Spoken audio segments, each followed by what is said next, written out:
Pencairannya sudah siap kami laksanakan di sini. Ini tinggal menunggu untuk proses penyelesaian validasinya agar segera kami laksanakan pencairan dananya. Jadi tadi malam ada pelanggan datang ke rumah. Ya, aku udah hampir tidur juga.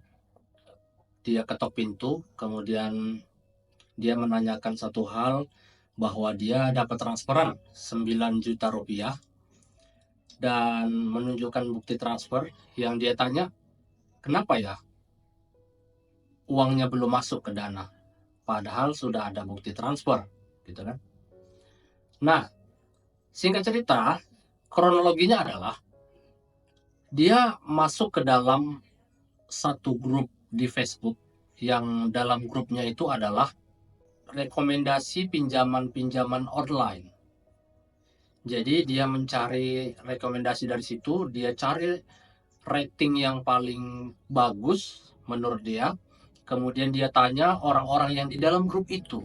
Nah, itu kesalahan pertama dia. Kenapa? Ternyata di dalam grup itu semuanya satu komplotan yang mengarahkan kepada satu eh, tujuan, yaitu si penipu ini gitu.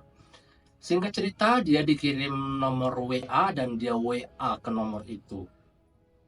Jadi ini konteksnya pinjaman ya. Jadi salah si dia juga. Kenapa dia cari pinjaman online gitu.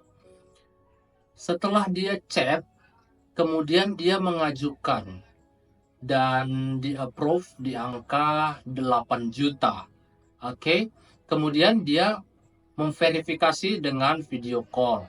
Video callnya itu dia tunjukin KTP, dia seolah-olah foto, swafoto, kemudian dia tunjukkan data-data yang lain yang sebenarnya itu nggak boleh kita kasih. Setelah dia kirim foto itu, dia merasa yakin bahwa verifikasinya itu seperti benar-benar eh, melakukan pinjaman yang asli gitu. Setelah dia melakukan verifikasi, jadi hari itu selesai, si penipu ini nggak langsung transfer. Dia menunggu besoknya, dia bilang, kita ajukan dulu ya Pak, semoga mudah-mudahan besok diterima. Nah, besok harinya ternyata diterima dengan syarat mentransfer 150.000 kepada mereka untuk biaya registrasi. Nah, si kawan ini dia dengan mudahnya mentransfer uang itu sebesar 150.000 dengan ya oke lah, dia transfer 150.000 untuk mendapatkan 8 juta. Lumayan kan? Jadi setelah itu ditransferlah uang 150.000 itu melalui Dana. Kalau nggak salah dia transfer ke si bank. Ada namanya jelas gitu. Tapi kita nggak ngerti ya, nggak bisa menempuh jalur itu karena ya ribet lah ya. Nah, kemudian singkat cerita, setelah dia transfer uang itu,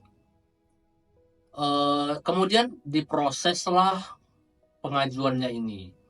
Setelah diproses, dia mengajukan itu, mentransfer itu sore. Kemudian malamnya dia diminta untuk transfer lagi sebesar 1 juta.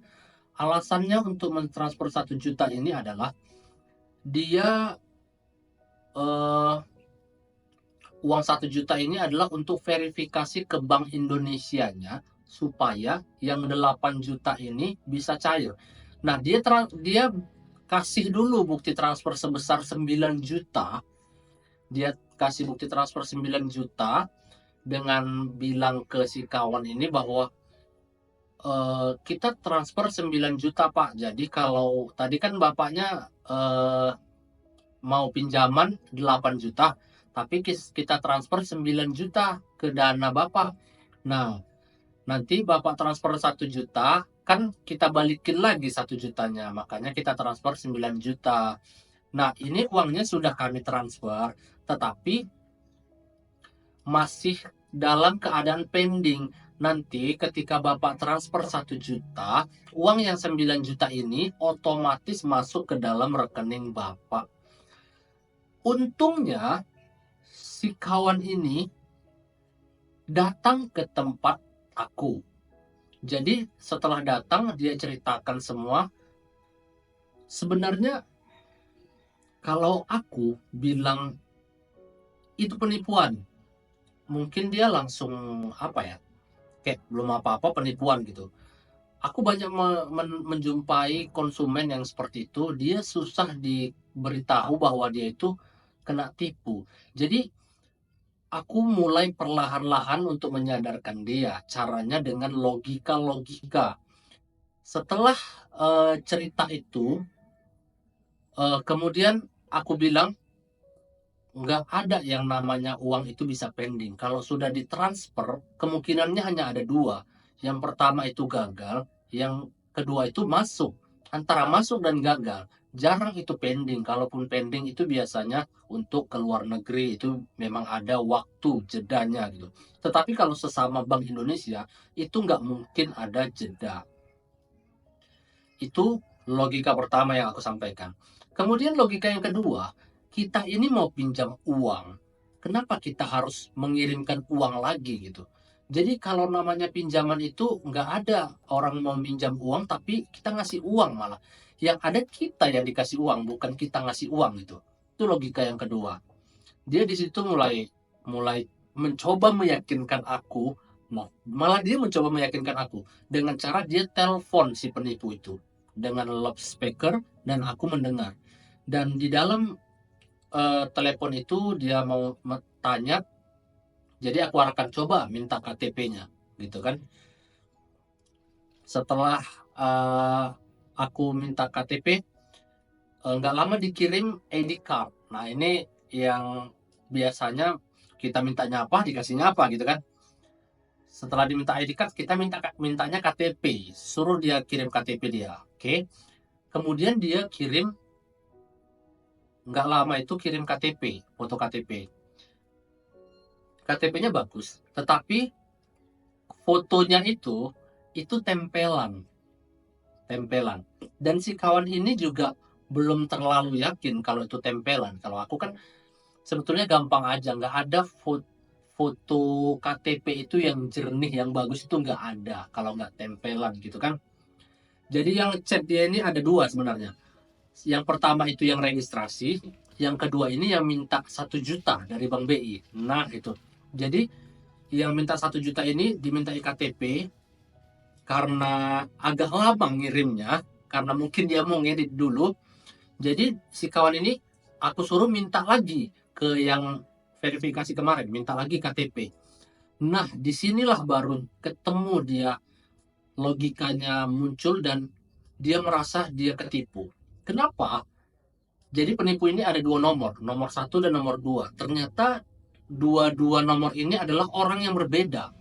Nggak tahu ya kenapa dia bisa salah di situ. Mungkin mereka ini, dua orang ini berjauhan. Aku juga nggak tahu. Di mana salahnya? Gini. Jadi si penipu pertama ini yang minta 1 juta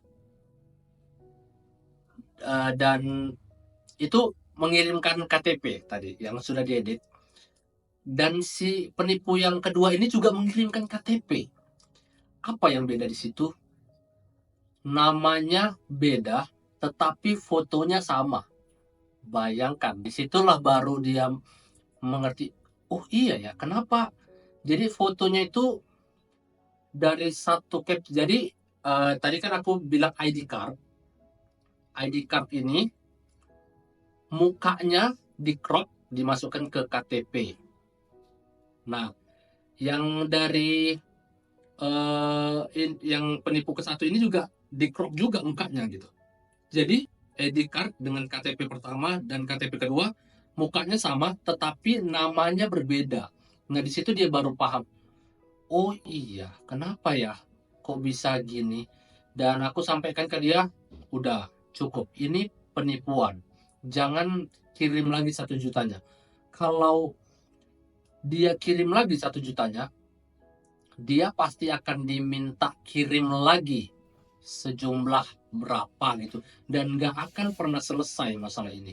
Jadi untuk teman-teman yang lihat video ini, semoga kalian itu tercerahkan dan nggak ada lagi yang kena tipu. Sebarkan video ini ke keluarga, mungkin ke teman-teman, supaya mereka itu nggak gampang kena tipu.